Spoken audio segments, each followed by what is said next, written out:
Jembatan darurat Kotorawang sana.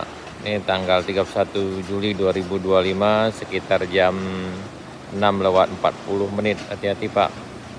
Ini udah ada perubahannya dari biasanya. Udah dikasih pagar di kiri kanan dan dikasih tambahan bambunya sana. Nah, ini. Jadi di kiri kanannya udah dikasih papan di sana. Nih.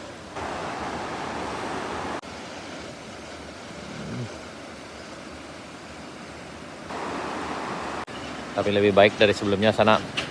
Tapi sekarang itu masih licin karena pagi ini masih embun, lantainya masih berembun jadi agak licin. Diharapkan yang melintas harap hati-hati dan bergantian.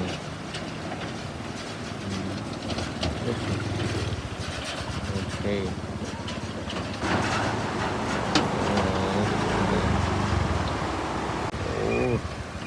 Ini kayaknya udah pro sana, bisa ngebut.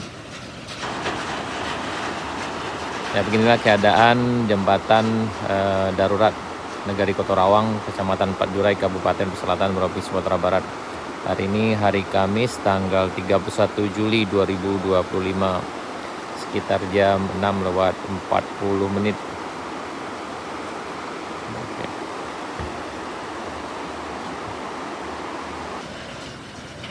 Dua sekaligus.